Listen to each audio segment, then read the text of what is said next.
Welcome to What's the Difference podcast. My name's Nathan. And I'm Claire. So Claire, this week is going to be very, very different. For everybody who's used to us having a fixed story, this is going to be a episode that celebrates two things. We've now got past 12 episodes. Yay! Mm-hmm. Yay! And we decided that this week was going to be very different. We're going to have a number of different types of stories. Mm-hmm. One of the stories is going to be from a special guest. First time we have a guest on here. It's from a gentleman called Scott Sammons, who will introduce who he is. He won't be live talking to us. It's from a recording that we of a event that Claire and I both attended, which we'll talk about in a minute. Last week, I think we're still recovering from said event as well, if I'm really honest. But the theme of all these is going to be lost in translation, and it'll all make sense very, very soon. So, Claire, where were we last week? We were in Manchester. Yes, it was very warm. It was very warm in a beautiful hotel with about, I think there was about 400. But yeah, that sounds weird. Yeah. 400 people. Thank you. People I know will listen to this, Claire. Having a conference. It's a conference. Thank you, Claire. About 400 people in the conference. Run by the IRMS, which stands for the Information Record and Management Society. And we were both presenting again separately and went to lots of really interesting sessions. And Scott did one of those. Scott is a data protection consultant and trainer and a member of the IRMS exec as well. And he had a interesting story to share with us. Yeah, he really did. He really did. And I think I'd second what Claire said there, is that the whole sessions were really interesting. I mean, when we say interesting, I think we say interesting to people in our field. So let's just make sure that's really, really clear. Interesting to data geeks. Yeah. So if you're a data geek and you're into information record management, it is amazing. If that's not your thing, probably not the jibe you want to go to. But what I would say is, though, that those records people know how to spend have a good time. That's what I'm going to say. Leave it very, very, very, leave it at that. Very sharply there. So with no further ado, the next voice you're going to hear is the voice of Scott, and he's going to be telling us a very interesting story about lost in translation.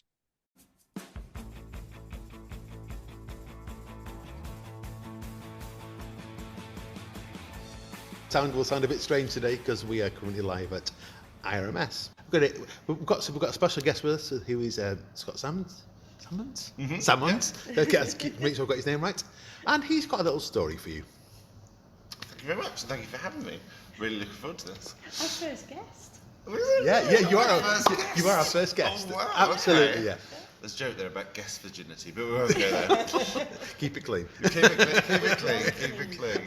Yes, yeah. Yes, a data story. I've got one around language and data story. So way back when I used to work for a pan-European bank. I won't name which, but if you know me, then you know which one it was. And we did a big piece of work to outsource a lot of our work and a lot of some of the basic admin things to India. And if you're dealing with any country with English as a second language, your processes that you have documented and what you're going to do are followed religiously to the letter. So if you've written it for the average English-speaking person, then they'll probably get meaning from it, and they might put two and two together and follow if the process isn't perfect. But with English as a second language, they don't. It's very much as seen or as they can interpret. So one of the processes we had for them was managing record boxes, and if one of our third-party sellers of our product, we had to do things like know your customer checks and that sort of stuff on them. So there was some pretty detailed stuff on company directors, their background, where they're from, that sort of stuff. They would do all that work for us, and there would be a process for managing that file. So while the seller was live, the file would still be live. While the seller was closed, or we no longer worked with them, it was said to be what's known as a dead file. You know where I'm going. Yeah, I think You can see I where can see we're where this going with story's this. going. We got informed of a bit of a breach, a bit of an incident where a few boxes were found in one of the little stairwells of one of the call centres in, I can't remember where it was, but somewhere in India. And it was right, okay, what's in there, what's going on? But the centre coordinator was like, yeah, but they're dead files. Don't have to worry about it, but they're dead files. And this went backwards and forwards and backwards and forwards, and we spent hours arguing with them that no. Just because so familiar. just because a seller is no longer with us and the file is closed doesn't mean that those staff members that worked for that seller are dead. But they would take the word dead and go, no, dead no longer applies. Your own policy says, look, no longer applies. Therefore, what's the problem? We can leave it out in front reception and it doesn't mean anything. No. So we had to come up with different definitions of the word dead. I love that one. I love that story because it's just, I like the whole idea that, it's the meanings across different sort of continents and countries of certain key words. It's an issue I have where in some of the work I do now is that particular issue of sometimes you being very specific in your language, but their language, when they look at it and try and translate it, that's what you're being specific about is not what they understand it to mean. Yeah. It Wow. took us for ages, absolutely ages, to work out what had gone wrong and why they were so fixed on they were right. And technically they were. Yeah. But they also weren't. Because you were using the wrong, well, not the wrong word, but they were taking it to mean a different kind of dead. Exactly. Yes. Yeah. So it became all right, this is an interesting piece of work to redefine the word dead. Okay, all right, fine. All in the day's work. Yes. So what word did you settle on? Closed file. Closed, okay. Because again, it's that cultural thing of in financial industries, and I think other industries do this as well. They do label some certain files as dead files. But I think the legal profession do it as well. Don't think anything of it. Yeah. It's the moment you then try and translate that into different languages, it then becomes people, deceased. Data protection no longer applies. What's the problem? No. So dead file was an industry word. Yeah. Something So you it was would a give no normal- thought to. Yeah. It would literally mean closed file. But when you're interpreting that into other languages, it then becomes the person's died. Wow. No, they haven't. And there we go. We've learned something. We have. Well, Scott, thank you very much. Thank you for having me. That's nice and brief. Thank Yeah, you. thank you much. Really appreciate it. Thank you. I am just fascinated how the difference between one simple word can make such a difference. That word dead in a record. You can just imagine the frustration, can't you? Oh, yeah. Going round and round in circles but it's a dead file. Yes, I know. And they're like, but they're not actually dead. But they're not dead. I know. It's just the record is not used anymore. It would be, so frustrating. We've all been in situations like that, haven't we? And I think everybody at some point has been in that sort of situation. Maybe you've been on a holiday abroad and you don't really speak the language. You've had to go to a pharmacy to ask for something that isn't really marked down anymore. And yes.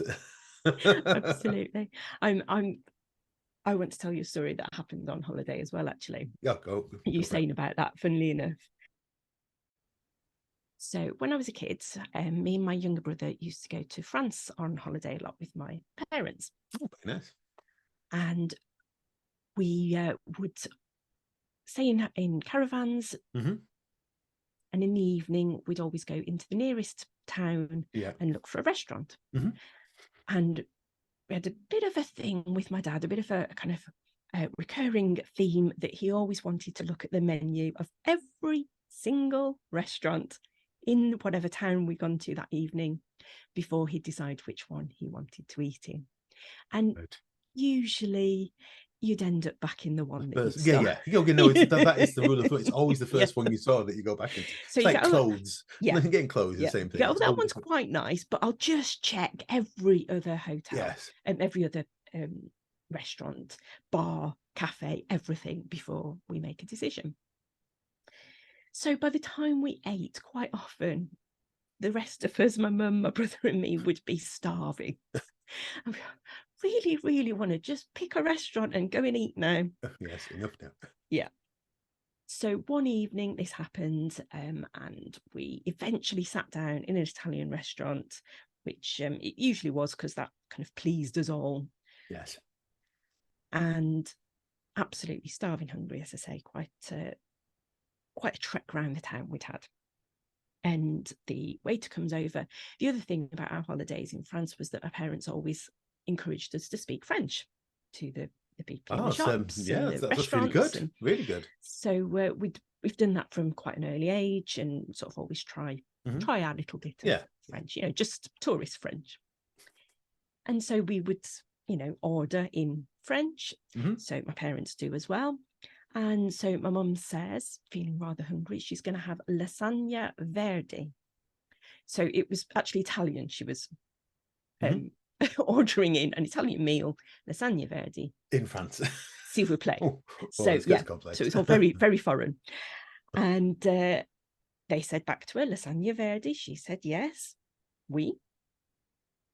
And my brother would be having pizza, and I was probably having spaghetti, and my dad would be having spaghetti. And off went, came back with the meals.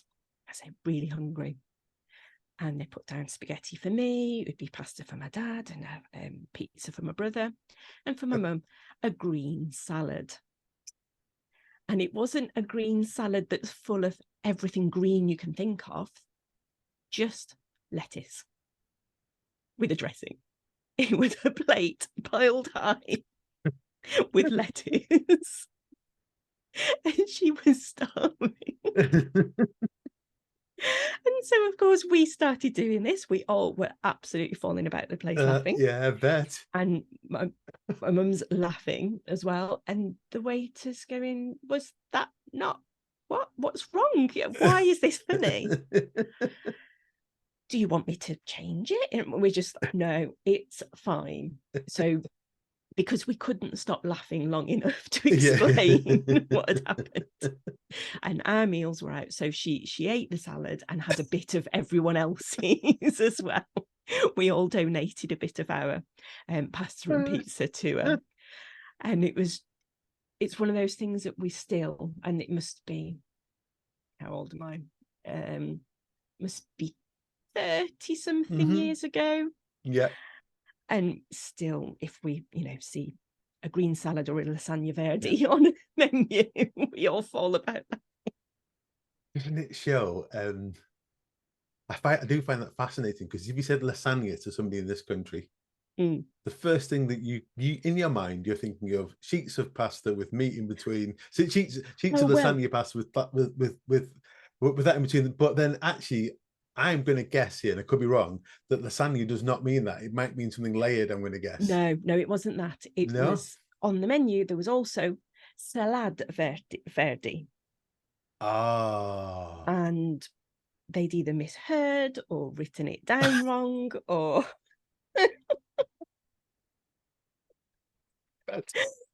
So, they did do normal lasagna. Oh, right, they did do that. Yeah, but they had brought salad verde. And if she hadn't been so hungry, it wouldn't have been quite as funny. But because we trekked around the whole town and she was starving, and poor mum. But we did laugh. Oh, that's fantastic. I love that one. It's really, really good. So we're very, very careful now. Since then, when we're ordering, we point at this one, not on the salad list, on the pasta list. Yes. Oh, it's funny, you just reminded me. So I've got a follow-on story to that. I've actually got two of them, but this is the one if you've reminded me as you were talking. So both of my stories are not going to be in this country. This is going to be a similar theme here. So for those that don't know much else about me, the fact that I do this sort of thing and I work in data before this world, I had a completely different working life. And I started my career as a gas engineer.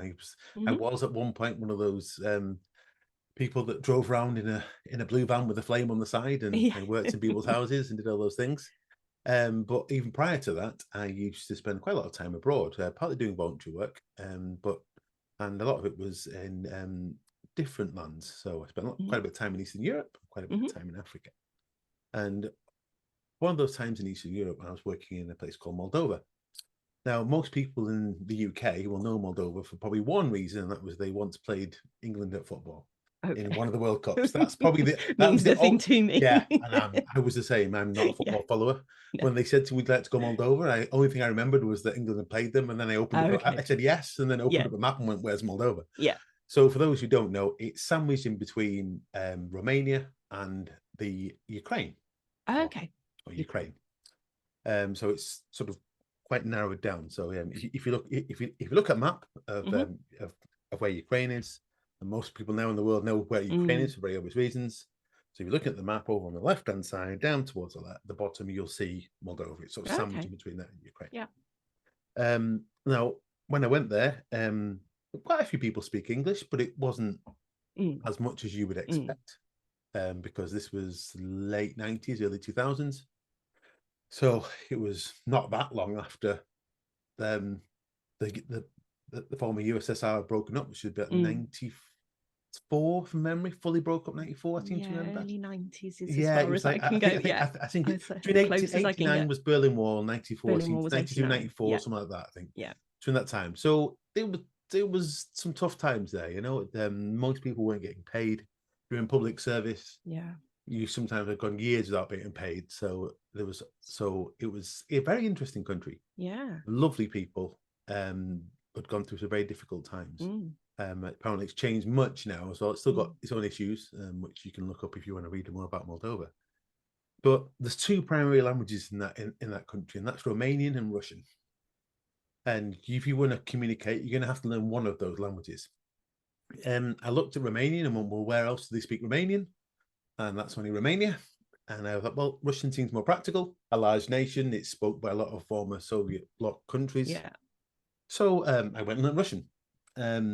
As anybody who knows me, as anybody knows me, that is a very Nathan thing to do. So I literally went and got an English to Russian dictionary that somebody got for me, which was in Russian but translated, but had the English wording. Right. So in Cyrillic as language as well. So I spent the first just learning the alphabet, and eventually I could do that. But prior to this point, what's led up to this point was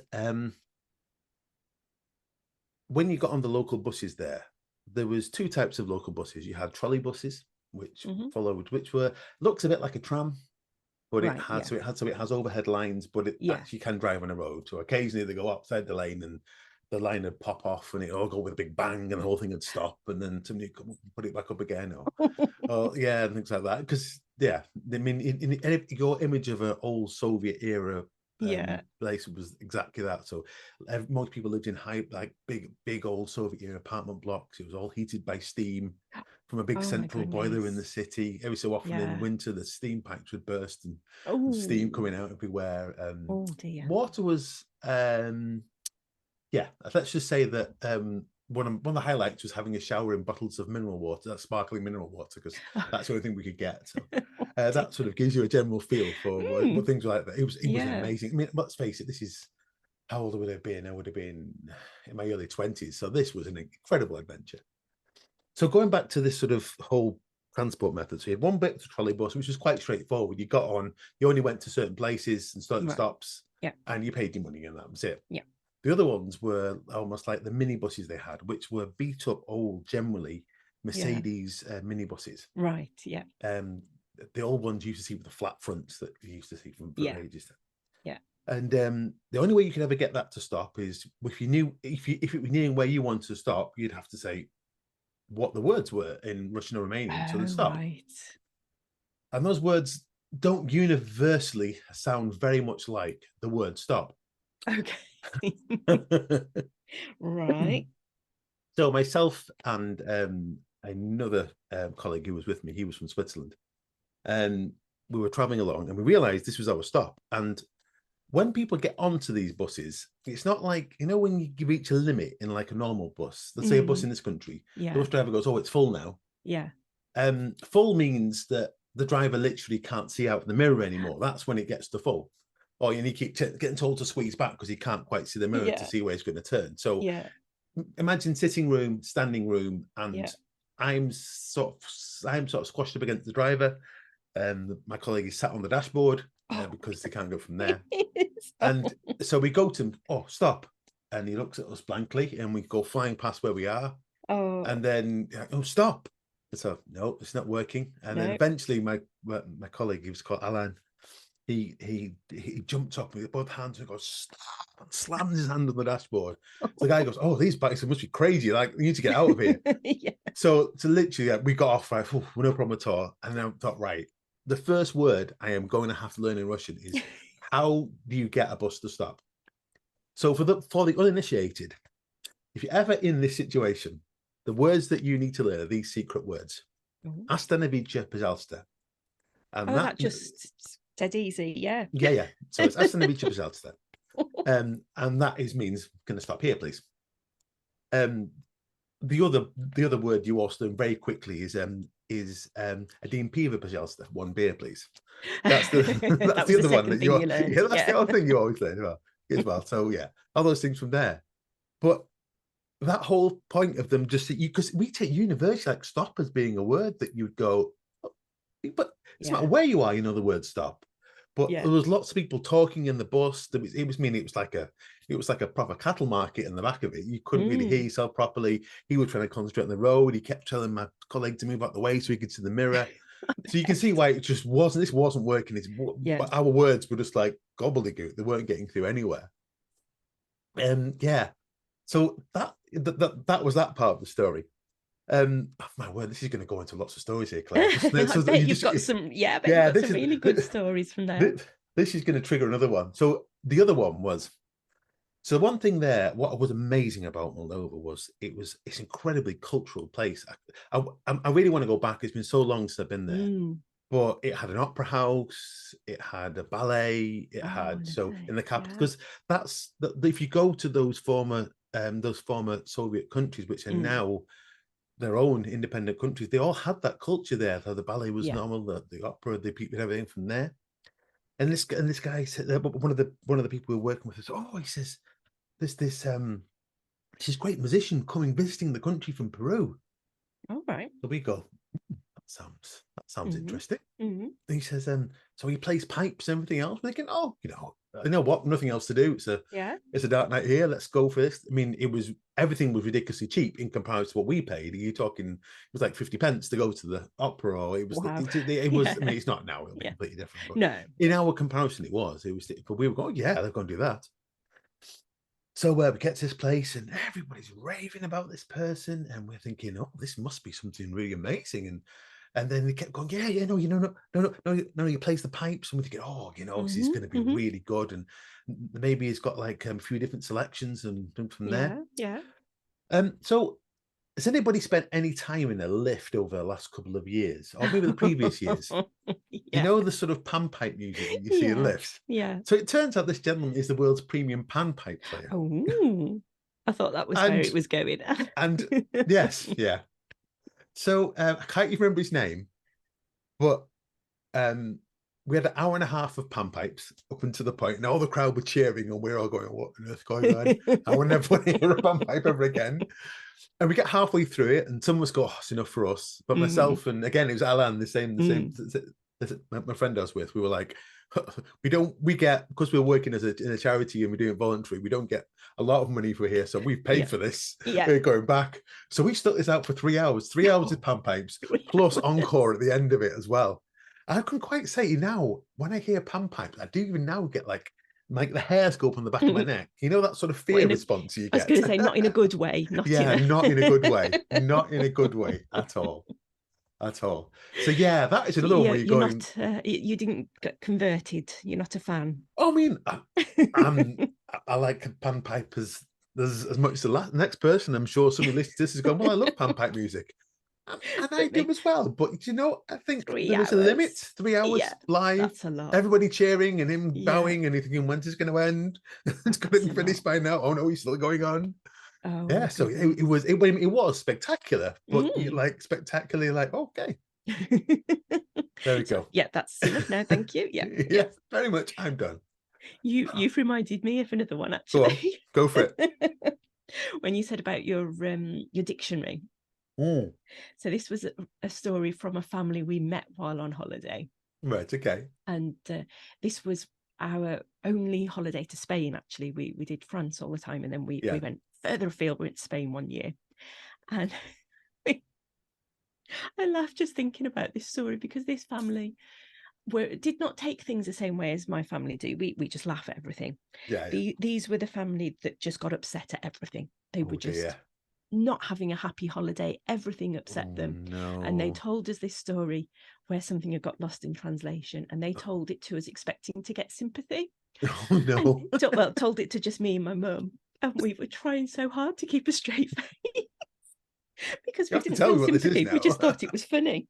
So you'll have seen quite often in places like Spain where there are a lot of tourists, but this was still quite a Spanish place. Yeah. So they had the menu. One side was Spanish, on the other side was English. Mhm.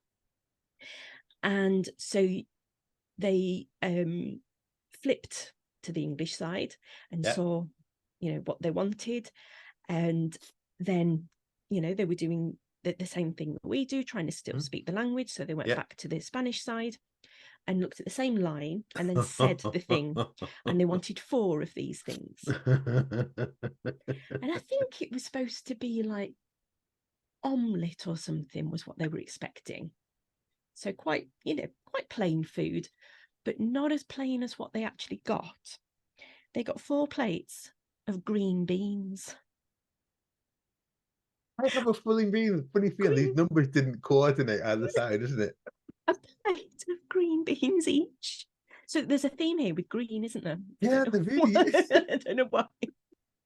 But they told us this story thinking that we would be like, oh dear, what a shame. And we were like, oh, really?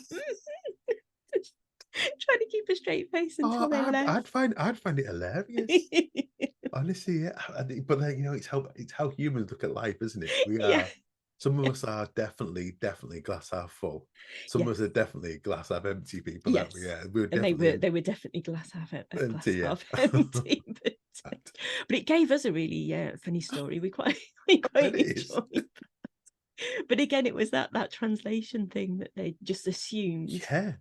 That if it was on the same line, and obviously it hadn't quite lined up. But I don't know why they were serving plates of green beans. I don't know who likes plates of green beans. Yeah. Yeah. So okay. Final story, Claire. This is the one I've probably been saving.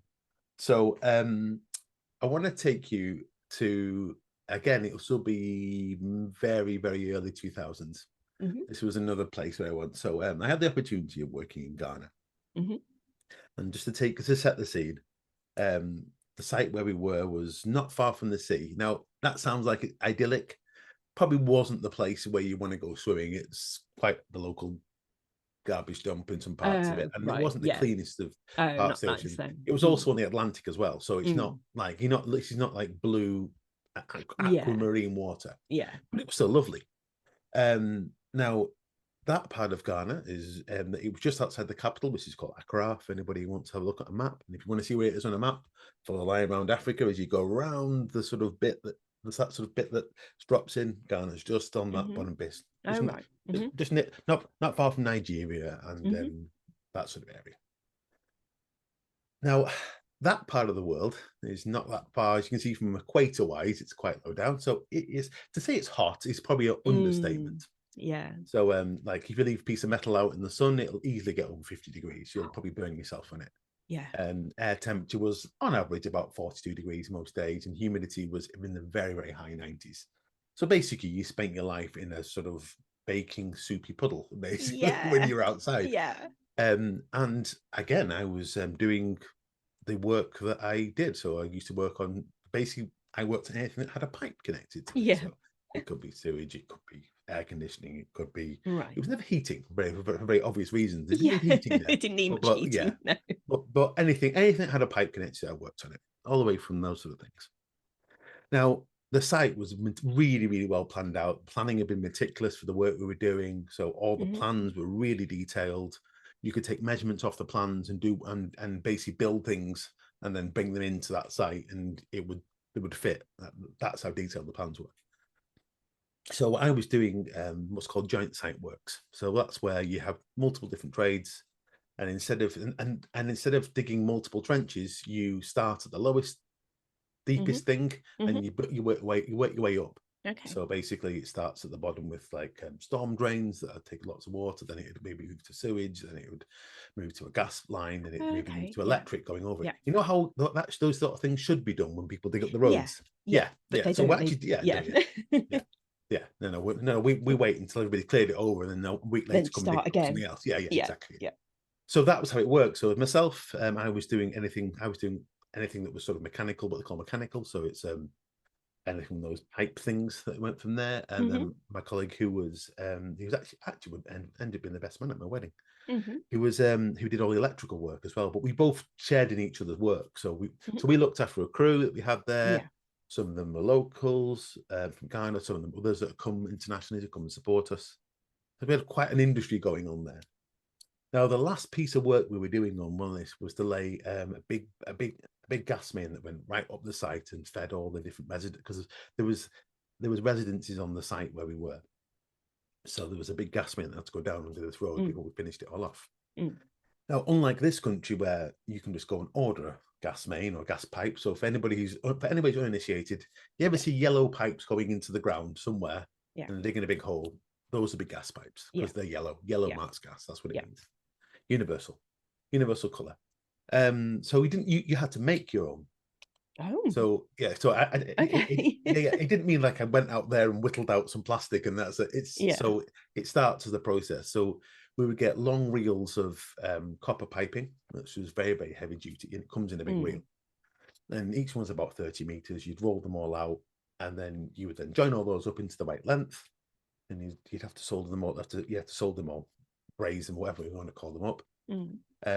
Obviously, this is in the baking sun, so you'd have to have a nice straight area. So we had one of the plots where we hadn't started building, but it was perfectly flat. So we laid it all out on there, and then we built it all on that because you had to keep it relatively clean while you were working on it as well. So I would spend, it was baking, honestly, it's baking sun doing this. Like it took me about 3 days to finish all this. And then once you'd done it, you then put it inside a plastic pipe sleeve. So you had lengths of plastic pipe, say about 2 inches wide, 50 centimeters for the metric people. And I'd slide it over these pipes and then glue them all together to eventually I'd have a long pipe with a pipe inside a pipe. And then you'd paint the outside pipe yellow. So thus it now becomes a proper gas main. And then you'd test the whole thing to make sure there's no leaks. And then you'd seal either end so no dust could get into it. And that would be your main that was all sorted. So I finished all this, we dug all the trench. And then to get this down the site, we literally had to get a T-belt. We found every spare person on site, and everybody got like 5 meters of pipe, put it on the shoulder, and there was like a massive snake going all the way around the back of the site. So we got to the start of the trench, and it dropped into the trench, and the snake went all the way along the trench, which was probably about 150 meters. This trench. You put the pipe in, got it into the end. And I suddenly realised there was still almost 150 meters coming out of the end. And I'm like, 1 minute, how can it be too long for the hole? I've measured this, I've done it off the plan, I've looked through everything. So I went and spoke with my supervisor, and we just trying to scratch our head. He says, show me what plan you used. I said, this is the plan I used here, yeah. And then he goes, what scale rule did you use?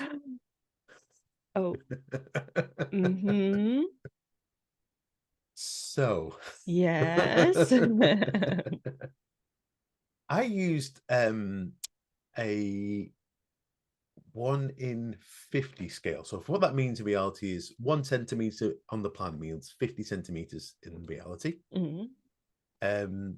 And no, I should have used 1 centimeter equals 50 centimeters in reality. I used 1 in 100 on a scale that was 150. So that means 1 centimeter equals 1 meter. So you make it twice as big, yes. Twice as long. So I made this whole thing twice as long. There was so much of it that my brother who was also actually working on this site as well, he carried on after I'd left, he carried on. And he says, you know what, that pipe's still there, he says. He went back almost 16 years later to do some more work at that site. And he goes, you know what, on the back there, he says, your pipe's still there. Not being used. Just there. Yeah, he was sat there in the pipe store of spares. It's still there. So even now that pipe is sat in the store. And then I know that'll go around the whole thing about them. And it took because it took so long. And I remember making it, I'm thinking, this thing's big. It's big. Wow, this thing's big. But at no point did any bells go off in my mind and going, this is too big. Too big, yeah. It's absolutely about twice the twice size of what I big. expected. Because I remember seeing it every day's shoulder. And we had like 20 people moving this thing around. I'm thinking, oh man, it was quite long, this. But okay. What do they say? Measure twice and cut once. They never let me forget it. I bet. But you talk again about lost in translation. Yeah. It was. I remember checking that and say, oh, this is the one I should use. Yeah. I picked up that ruler. Yeah. And then ended up turning the ruler over. Because on the other side. Yeah, it was the right scale. Yeah. So easily done. So easily done. But yeah, oh wow. But I mean, even now it takes you back just being in there in the heat, and it was. I bet. Oh, it was incredibly hot. And I've never been so hot in my life. I've never drunk so much fluid in my life, and it didn't matter how much you drank, you still hadn't drank enough because it was just evaporating. Yeah, especially working in the heat as well. Yeah, well, what's weird was because it was so hot, so humid, you'd be really hot, but the sweat would stay on your skin. It wouldn't evaporate off because there's so much humidity in the air. It couldn't evaporate. So you'd obviously, you'd overheat because sweating is what cools us down. Yeah. So that's why we all wore t-shirts so it's soak in, and then any breeze that came, you'd make sure that you're in there. And wow, yeah. Oh my goodness. It was. I mean, it was an amazing time, Claire. It really, really was. But yeah. But you've got some of the stories from that as well. There you are. Yeah, yes, absolutely. So there you are. There's some stories for everybody who's listening about lost in translation. Yeah. So a bit different today. We didn't have any serious crimes, thankfully. No. Oh, don't worry. Don't worry. Normal business will resume very, very soon. But we thought, as a special episode, that this is the one that it should be. So, because, as you said, we were celebrating that we've got over 12 episodes, but we've also had over 500 downloads altogether as well, haven't we? So that's for us, that is massive. Yeah, I know it's nothing massive to the big podcasters, but to us it's massive. So thank you to everyone. Yes, thank you very much. And to say this is an idea that you and I had of just when we should do this. Should we have a go? Yes, absolutely. So if you ever listen to this and think about having a go, then have a go. Absolutely. You never know. And if you are enjoying this, please do subscribe and rate and review wherever you listen. Yes, please do. So this has been What's the Difference podcast. I'm Nathan. I'm Claire. Bye now. Until next time. Bye-bye. Sorry. Every single week. Goodbye now. Bye-bye.